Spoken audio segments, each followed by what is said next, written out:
This week, I'm critiquing some of your photographs. A few weeks ago, I put a community post up asking for your photographs that you wanted me to critique. Now I find that having my photographs critiqued really helps me get better as a photographer and really highlights the things I need to work on. So, as this is a channel where I show you how to get better as a photographer, this is something I want to do for all of you. I also find that I learn a lot by doing these critiques, and I've learned a lot by watching other people's photos being critiqued as well. So it's a kind of a win-win for everybody. First of all, thank you all for sending in your images. All of you have been fantastic in sending them through to me, and there were so many to go through.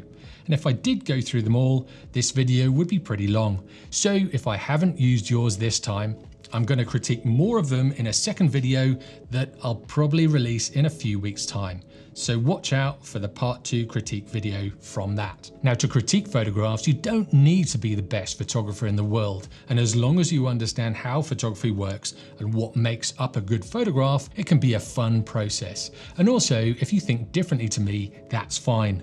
Let me know your thoughts in the comments below. And please don't be cruel. You can be critical about other people's photographs without being a d***. Now, if I'm critiquing your photograph, there are a few things to take into consideration. If you want to skip these and go straight to the critiques, this is the timecode you need to go to. So first of all, don't take it too personally. Anything I say about your photograph is meant in the kindest possible way, to try and help you become a better photographer. And remember, they are comments about your photo, not about you. Now, these are my opinions on these photographs, and if you disagree, that's okay. Different people might have different opinions about different things, and that's one part of being human. After all, if we all thought in exactly the same way, it would be a pretty boring world. Now, this is just feedback on your photograph, and you can do with it what you want. I'll often try to get people to critique my work, as I find I can really learn some valuable things from it when I take it on a purely logical basis. Remember, I'm here to help you get better as a photographer, not to mollycoddle you. Having your photographs critiqued is one of the best ways to learn about your own photography and where you can improve. Critiquing is all about seeing something from a third-party point of view. Sometimes it can change your whole way of thinking and get you out of a learning rut you might be stuck in, or get you looking at your subject in a very different way. Now, if you are particularly fragile, this probably isn't for you. I've had emails off people in the past where they were offended when some random person on a random Facebook group commented on their photographs, and the person was only trying to give some positive feedback. Always think, what can I learn from this? And lastly, thank you all for being great sports and sending in your photographs. This should be a lot of fun. And if you missed the community tab, make sure you go to my homepage on YouTube and then go to community and then turn on notifications. So the next time I do put one up, you'll be notified of it, and then you'll be able to get the link to be able to send your photograph to me if you do want your photographs critiqued.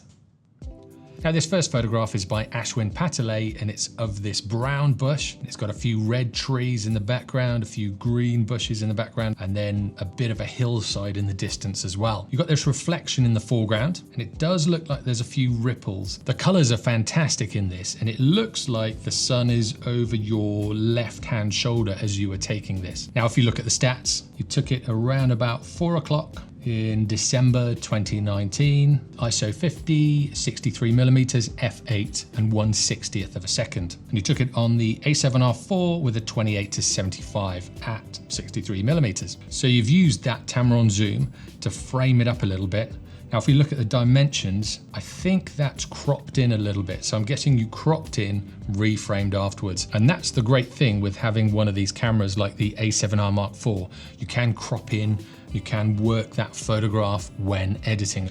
Now, one thing with this photograph is that everything kind of blends in a little bit. This brown bush would stand out more if all of the trees behind it were green. Now, because it's in the winter, this hasn't flowered. So I'd say probably try coming back in the summertime just to see how different this bush is. It depends where you are in the world, but obviously some areas do have seasons, some don't. If you do get seasons where you live, you might be able to take this bush in a completely different light. Now, with the reflection, it looks like you were stood in the water. Correct me if I'm wrong, but I'm guessing you're in the water and it's creating ripples radiating from your point. This is cool because it shows dedication on your part, But one thing when you are taking photographs like this, if you can get that reflection completely flat and completely glassy, it can create a really symmetrical image. So if I was to take this one, I'd probably get the camera on a tripod, I'd put the tripod in the water and get a remote, then I'd come away, then I'd wait for that water to go completely flat and then take the shot. Alternatively, you could put an ND filter on and take a much longer exposure. Now, if it's windy at all, this would be a bit tricky because then you'll get blurriness in that bush. But if you can get a smoother surface on the reflection, or if you can get a perfect reflection, this would be fantastic. So what I'd do is I'd frame it a little bit lower,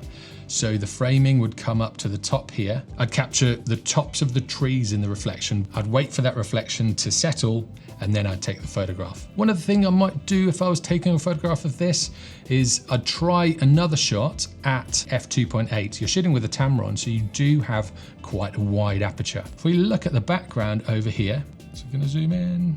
Yeah, there we go. This in the background is slightly blurred, but it's not very blurred because you are shooting at f8.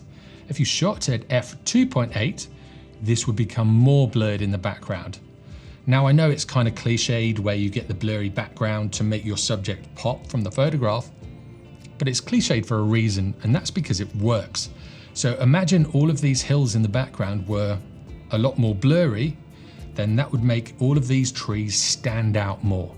So that's just something to try. So try it at a different season. If this bush does flower in the summertime, or if you do have seasons where you live, try it at a different time and try shooting it with wider apertures just to see if you can get that background a little bit blurred. The other way you could do it is you step back a little bit and shoot at 75mm, so you're zooming in a little bit more.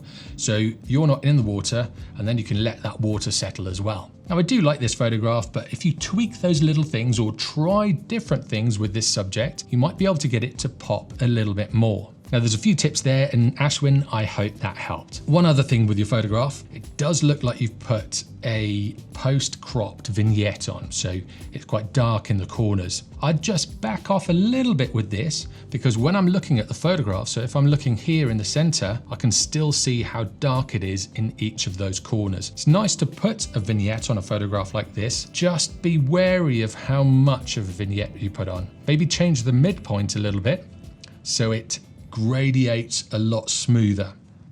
This next shot is from Ashraf, and it's of a beach. It's taken with the DJI Mavic 2, I think it was. Let me know if it's the Pro 2 or the 2. With the make and the model, it's obviously got make DJI and it's got model FC3170. So I'm not sure exactly what that refers to. When I Googled it, it came up with the Mavic 2. Now I used to kite surf, so I know exactly what this is. This is a bird's eye view of a beach, and the beach is covered with kites, and there's some kite surfers out in the water as well. It's a pretty busy beach as well. It looks like there are quite a few people out there. One thing I probably would change with this is that I would drop the altitude of the drone a bit. In the top right-hand corner, you have this spit, and in the bottom left-hand corner, you have all of these bushes. I think if you came in a little bit, you might be able to kind of get those distracting bits out of the shot. Now, this would be quite tricky as well though, because I can see you've tried to find the line where you're cutting through the least amount of kites that are laid down on the beach. It's nice that you've got the beach line coming through the middle of the shot. That's nice because you have the beach on one side, the water on the other side. But if you cropped in a little bit more, or if you found a bit of beach where there were less kite surfers on, and you had that beach straight right through the middle, that would be really nice as well, because you're looking for that symmetry. You're looking for beach and water instead of having that bit of a curve on and then that rocky spit at the top and those bushes at the bottom being a little bit distracting. Now, I can see a few shadows coming off the backs of the kites. So you can see it on this purple one. You can see it on these ones. So there is a little bit of sunlight about. If you got that light at a much more acute angle, you would then get kind of shadows stretching out from each of these kites. And I think that would be a really good way to kind of add to this photograph. But I really do like this photograph, and it does show how hectic it can get when the wind picks up and a load of kite surfers all come to one area. Now, what I mean by cropping in a little bit is, so if we were to crop it there, you can see how difficult it is because I'm cropping off all of these kites. But if these kites weren't there, it's nice just having that line down the middle. And imagine that center line is perfectly straight. You don't have these kites on the edges. You could, in theory, just paint over them and get rid of them in Photoshop, but it is tricky because I know what it's like being on a kite surfing beach. I used to kite surf myself, and when there are a few people that go kite surfing, a lot more people go to the same location. So the beach ends up being covered in kites, especially with a really popular place like this. Now, this next shot is by Joseph, and this is one of the reasons why I love the 600mm focal range on a full frame camera. I've got the RX10, which goes from 24 to 600mm full frame equivalent, and with the RX, I can get similar shots to this. This is full frame, and I think this is on the Nikon D750 with a 600mm full frame lens. So the quality will be better in this than my RX10, but this is a great photograph, and I love being able to get the sun or the moon so big in the frame. Joseph, I love what you've done here. You've got the sun just peeking behind the clouds. Now, let's see what time it is. Capture time, 8 o'clock. So the sun is setting behind these clouds. You've obviously waited for this big ship to come just underneath the sun, and you've got a wave in the foreground as well. If we look at your settings, you've got ISO 100, 600mm, f10, 1/200th of a second. Now, I'm interested to know whether you took this on a tripod or whether you did it handheld. I'm guessing with 1/200th of a second at 600mm that you did take it on a tripod, but let me know if you didn't. So if you just look down at the lens, it's the 150 to 600mm, f5 to 6.3.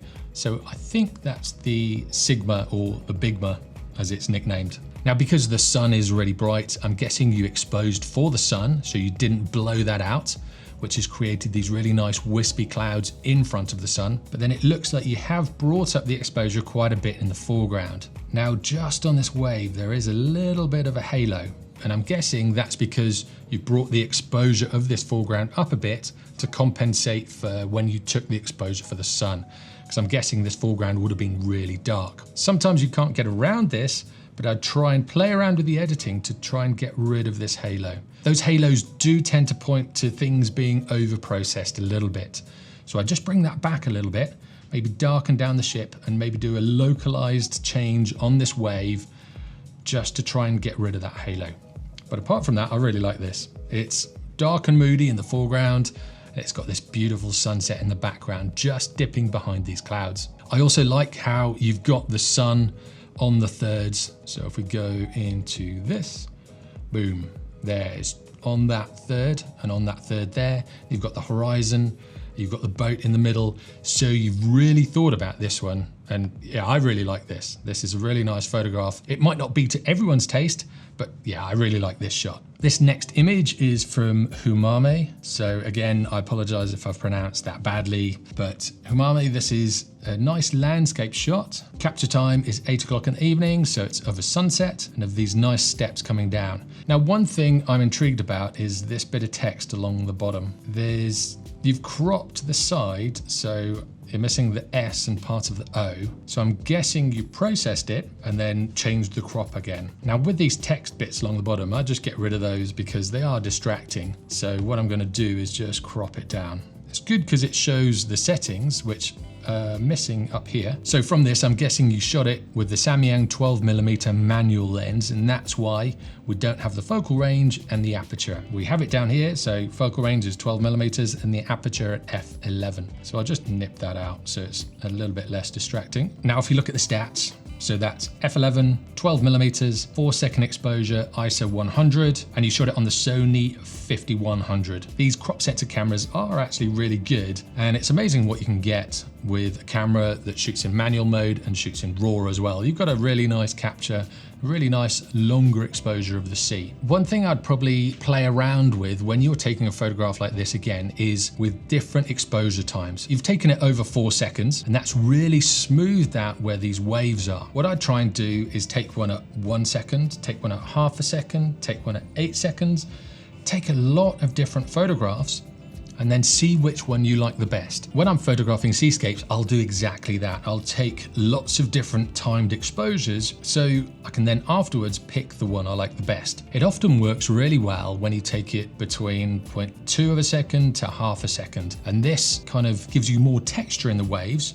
It shows where the waves are coming from, but it blurs them a little bit as well. It's all down to what you prefer, and it's all down to what you like the best, but you can play around with it. And if you've got lots of different photographs with lots of different exposure times, you can then pick the one that you like the best. Ultimately, it's down to you and how you like the photograph the best, but I prefer probably 0.2 to 0.5 of a second, where you can see a little bit more texture in the water.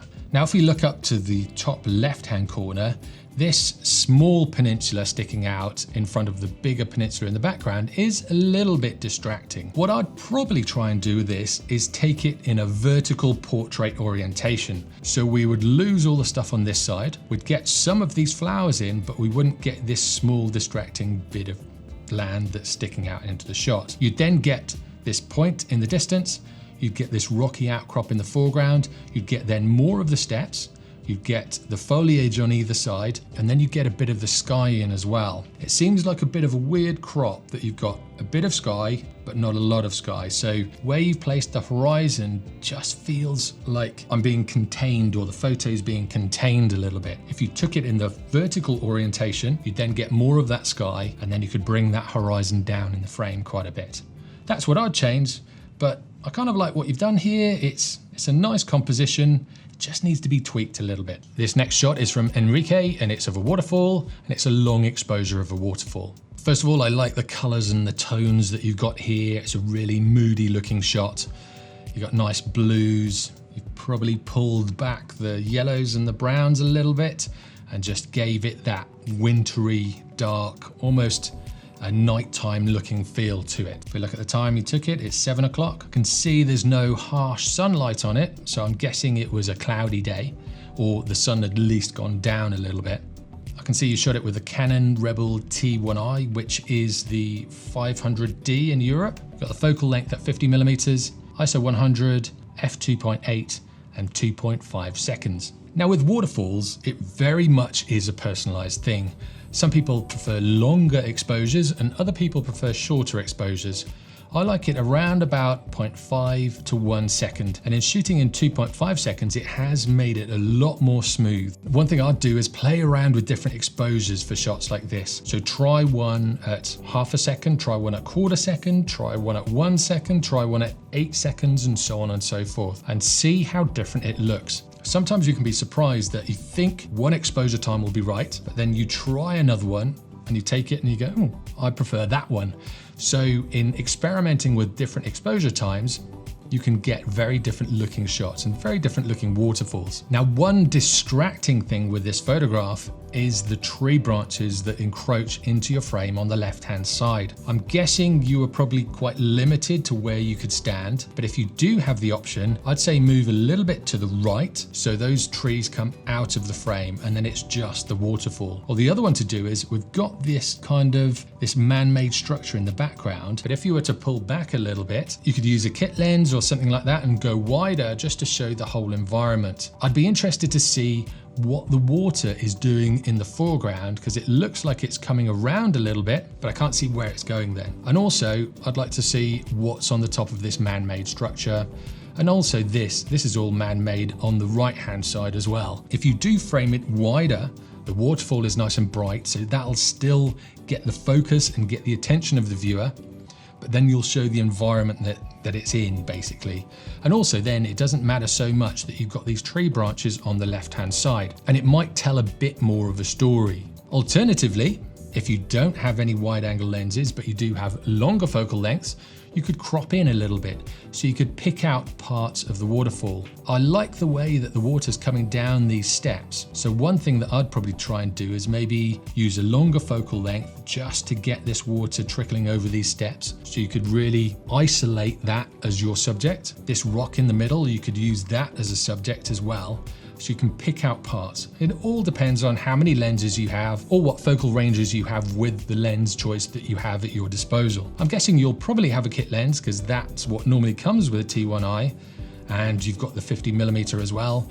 But if you have a few different lenses, try those different focal ranges. Try going wider, try going closer. But all in all, I like the moodiness of this shot, and it does kind of tell a story as to what the weather was like when you were there, what time of year it was when you were there as well. I'm not sure where you took this in the world, but it kind of gives that cold, wintry look to it. So you've really captured that nicely. So this is a shot by Kaz, and Kaz, thanks very much for sending it in. You have these really striking portraits that have been put up in this park. They look fantastic. These portraits are so good. I also like what you've done with the colors. It looks like you've muted the greens, and this has made those photos pop out even more. And waiting for this person with the umbrella to walk through the shot and to be positioned in between those two frames is really nice. Now, the one distracting thing for me are these photographs on the right hand side. What I probably would do with this is crop it in a little bit more. So I'd come in either side, and then that would emphasize that person really well. If we just look at your settings, you shot it at ISO 400, 105 millimeters, f4, 1/200th of a second.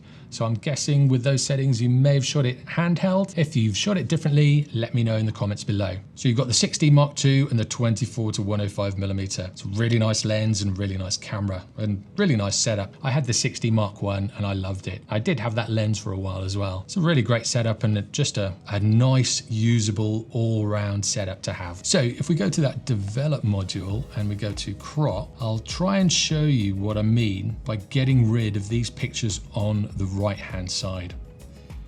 It's working out where to crop it and where to crop it effectively. I can see that you've already cropped it to a pano, so with the color changes and the crop that you've done, you do like your editing, but it's just getting rid of the distracting elements. So I think if you cropped it to this point, it's a bit more effective. The only downside to this crop is those portraits really start to pop out. But with this photograph, that's all I'd change. I'd just get rid of those distracting elements on the right-hand side, and I'd focus in on these two photographs and that person in the middle. But I love what you've done in waiting for that person to walk through the frame to be bang in the middle of those two portraits that are on show in this park. It does show you've taken it with intention, which is great. This next shot has been taken by James, and thanks very much for sending it in. As we can see, it's a shot of a lady walking down this green strip of grass. We've got these flowering trees arcing over the top. It's a really nice composition. You've got these two leading lines coming down to her. She's reaching up and grabbing or trying to grab a flower. So if you look at the settings, ISO 140, 105 millimeters, f2.8, 1/30th of a second.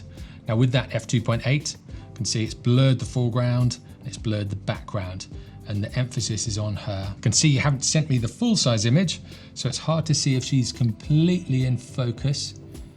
It does look like these trees are in focus, but it does look like the focus is just here. It doesn't take away from the photograph, but all you need to do is just make sure the focus is spot on and make sure that person is completely in focus. But yeah, it's hard to tell because you haven't sent me the full size image. It's hard to tell where that focus is sitting. I think you've got her. I think it might just be focusing a little bit forward. But anyway, it's a nice shot and it's a nice composition. We've got these leading lines going in. One thing that is a little bit distracting and it kind of pulls my eye away from her is how much of these flowers that you've got in. Now, if I was taking this photograph, I'd probably drop down a little bit and I'd probably try and get rid of some of this pink on the top. So you have some of it in, but not as much. It does dominate half of the frame. Then I'd have the grass coming out of focus in the foreground because I'm lower and closer to that grass. She would be bang in the center.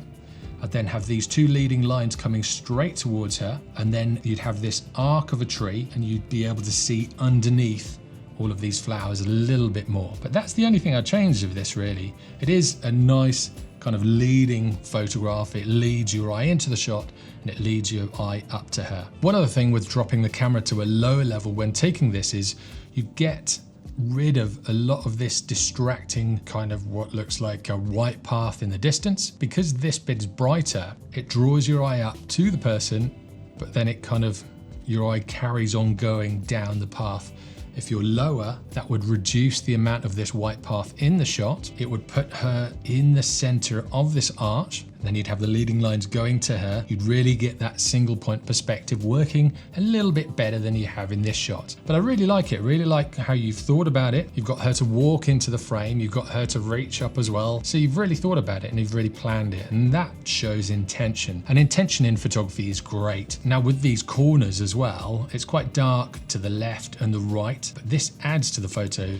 Sometimes you have the urge or the tendency to bring up the shadows, but this would take away from the photograph. So I really like that you kept these bits dark so your eye moves away from those points. So that's a really nice part of this photograph. Now this next shot is from Rory, and it's of a tree, and let's have a look at the time, 8 o'clock in the evening, so it's of his sunset, and we've got these leading lines in the foreground. There are a few things with this photograph that I'd change, and one of them to start with is the exposure. If we look at the histogram, everything is bunched up to the left, and it's kind of made this tree a silhouette.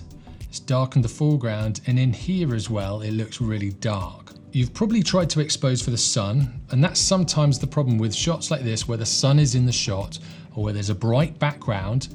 It can silhouette everything, or it can really underexpose your shot. So if you look at the settings, we've got ISO 50, 24mm, f11, 1/640th of a second. You took it with the A7 with the 24 to 17mm f2.8 GM. It's a really nice lens, really nice combination with the A7, works really well. If I was going to take this photograph, I would probably change my position a little bit. You've got the sun and the tree kind of competing for my attention as a viewer. You've got nice light rays coming out from the clouds. That looks nice. Probably wait a little bit longer maybe for the sun to go down. It depends if this storm was coming in or if the storm was leaving. So I'd keep the tree on this third over here. So if we get the thirds up, so you've thought about it in that respect, which is really good. But what I'd do is I'd shift to the right. So then I'd get the sun over this side a little bit. So instead of them competing and being really close, they're a bit further away and you've got a bit more balance in your shot. Also with the leading lines, with these lines coming along and with this line arcing around and this line arcing through, everything's kind of pointing off the frame. You can kind of reduce this by lowering your position. Then these leading lines would point more to the tree, and if you were lower, you'd lose these lines disappearing off into the distance. So with this one, it's thinking about balance and it's thinking about your leading lines.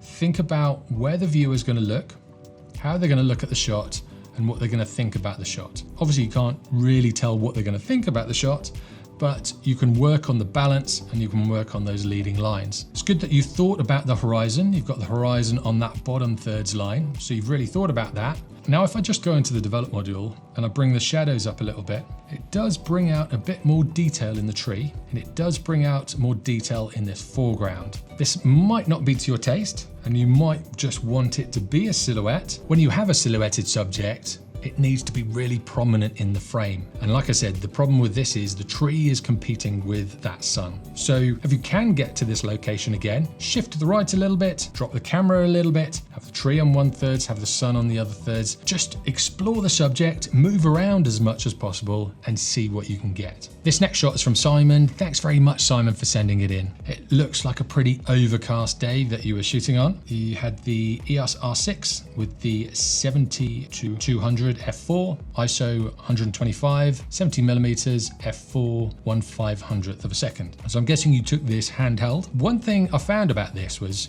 my eye was really drawn to the building and then this building here. And it took me a while to notice this weir down here. It's very small in the shot, but it is part of the frame. And it did kind of take my eye a while to actually find that weir, but it shows how certain things in the frame really draw your eye to them. So this building really did draw my eye to it. This middle building did as well. And then I looked up around the clouds. So it's just one of those things that you'll find that certain people will see things straight away and other people won't. I was really surprised at how I didn't see this weir. And then after a while, and I was looking around the photograph, all of a sudden I did see it. Now, one thing when you are taking photographs of buildings is to make sure the verticals are vertical. I'm guessing from the settings that you shot it handheld, but just keep an eye on these verticals. I tend to have a grid on the back, not so much to follow the rule of thirds or break the rule of thirds, but sometimes just to make sure my verticals are vertical. So you can see this tower is leaning back a little bit, and this one is leaning to the left and back a little bit as well. So one thing I would do when editing is just straighten up those verticals a little bit. A touch more than that even, about there. So then that makes everything upright. When you are looking up or looking down, you will get that distortion where the buildings lean back a little bit or lean forward a little bit, especially with wide angle lenses. So that's not so much of a problem with the lens that you're shooting with, which is the 70-200 at 70mm. But just sort of watch where you are with the camera. I'm guessing that you've edited this and you've added a bit of brightness to this building and to this building in here, because it is overcast. And normally when you take a photograph like this, when it is overcast, everything looks kind of dark and grey. So I like what you've done with the colours. You've brought them out nicely and you've really emphasised that building on the left-hand side. But the one downside to this is it makes the photograph a little bit unbalanced. It's quite heavily weighted to the left-hand side without having anything to balance it on the right-hand side. Like I said, I didn't spot that weird to start with. It took a while for my mind to see it, and it took a while for me to explore the photograph, and then it kind of popped out at me. The two things I might try and do differently if I was taking a photograph like this is maybe switch to a portrait orientation and shoot a little bit wider. Then you'd get some of these trees on the right-hand side coming into the frame a little bit, and also you'd be able to get more of the water in the shot. I'm not sure obviously what was in the frame because we can't see what is outside of the frame, but if there was a nice reflection in the foreground, I'd try and get that in as well. The other thing is to walk around the whole grounds and look for other compositions that you could get as well. If you could walk around and get the weir as a leading line into the building, that might be another composition. But again, I don't know this area and I don't know the building well, but that might work if you could get to that location, obviously. But all in all, I like what you've done with the colors. I like how you brought the colors back and made that building pop out on what looks like a really overcast day. And this can be quite challenging when you're editing. Sometimes you'll go out on an overcast day and everything will look dark and drab. And that's the thing, is getting your raw file back home and then making those colors pop out of the shot again. Now, thank you once again for sending in your photographs. I hope I've given you something to work with to help you and your photography. And if you didn't send in an image when I made the call for it, I hope you still got something out of this. As I've already said, I love watching critiques and I do get a lot out of them, even when they're not my own images. And if your photo wasn't critiqued this time and you did send it in, it'll definitely be in the next one in a couple of weeks' time. Now let me know in the comments below what you think. It'll be great to hear your thoughts about any of these images. And again, don't be cruel, be nice, and if you are going to offer any kind of critique in the comments, just think about the person on the other end. Now, if you want to see one of my landscape photography outings, you need to watch this video next. In it, I head down the beach and try and catch a sunrise.